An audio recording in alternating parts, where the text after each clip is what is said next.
So how can you demonstrate your IT skills to a person who knows nothing about you, but will be deciding whether or not you will be getting the job that you're applying to? When it comes to recruiters, one of the most important things to do is to show them what you're capable of doing, not just highlighting your past experiences. Well, in this video, we're going to show you how to set up a portfolio website so that you can give it to a job recruiter whenever you're job hunting.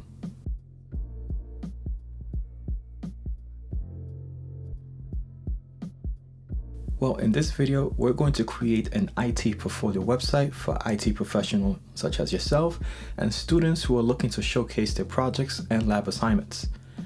This project is going to be powered by Amazon Web Services and Ghost CMS. All right, so let's jump over to the computer and let's get started. Now that we are in the AWS Management Console, we're going to launch an EC2 machine with default settings, and we're going to launch it with the Amazon Linux AMI. So let's just go to the EC2 services. We're going to launch our instance, select the Amazon Linux x86 64-bit. We're going to select the T2 Micro and just leave it as regular default settings. The only thing we're changing is just the tags. We're going to name this, and we're going to give it the name of Ghost Portfolio so that we can know exactly what this resource is being used for. The security group, we're going to create a new security group, and we're just going to name this Ghost Port SG for security group. And I like to just put everything lowercase. So let's add a new rule, and let's put port HTTP, which is port 80. And if we go here, it already has the HTTP port. So just select the HTTP and click on review and launch.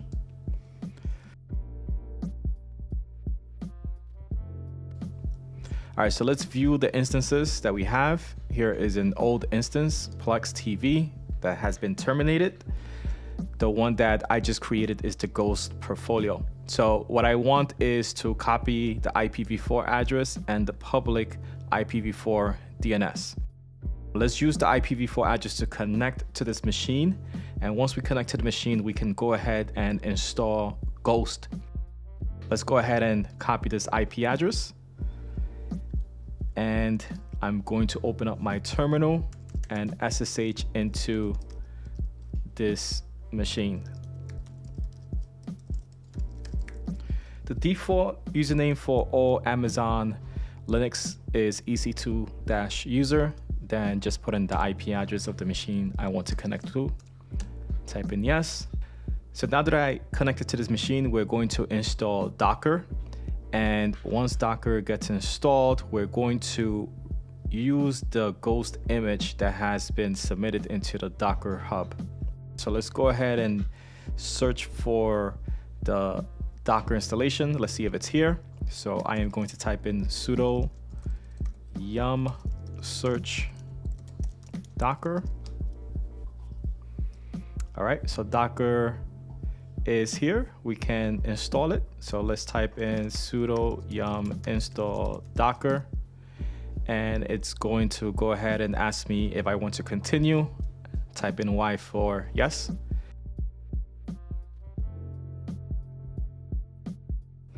All right, great. So now it is installed. And what we're going to do now is just clear the screen so we can have a little bit more space. And then we're going to just launch the service. And we're going to type in sudo service docker start. All right, so now Docker has been started. And now type in sudo docker run. And let's run this detach from this terminal window. And we're going to put in a particular environment variable, which is which is URL. And we're going to copy our DNS address from the AWS. So let's go back to AWS and make sure that you select the EC2 image that you created. Once you select it, we're going to go to the bottom of the information and copy the public DNS information. Now that this is in our clipboard, we're going to come back to this terminal window, and we're going to paste this DNS information here. And once you type this in, the last switch we're going to use is P, and we're going to redirect the default port for Ghost to port 80 colon and then the 2368. The last thing we're going to do is just type in the image that we want to download and execute this with, which is Ghost, and we're going to hit enter, and it's going to download the Ghost image.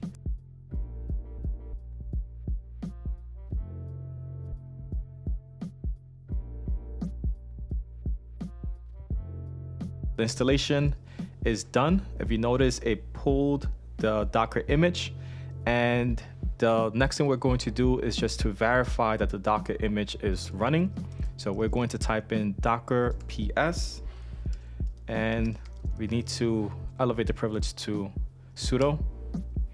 All right, so if you notice that the Docker image is running, it is a Ghost image. It's been created a minute ago, and it is redirecting port 80 to 2368 on the Docker itself.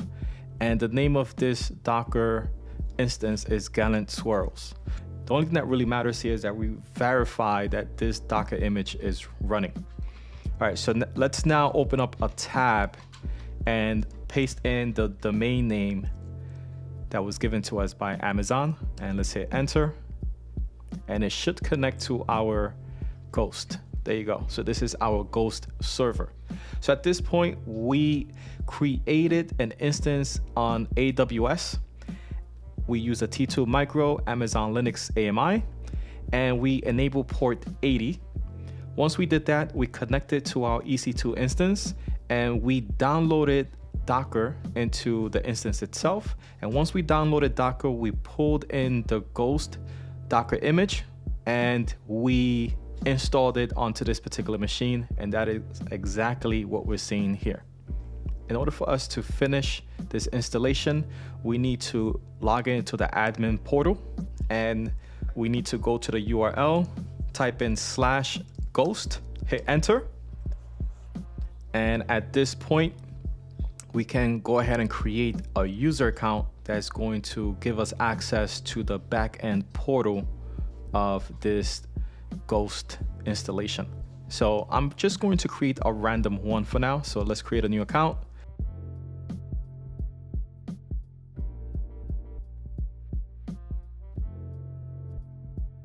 The next step, we're not going to invite anybody, so I'm just going to click to the bottom over here. I'll do this later. Take me to the site. All right, so at this point we are in our dashboard. And in this dashboard, we can pretty much change things around. We can add a post, edit a post.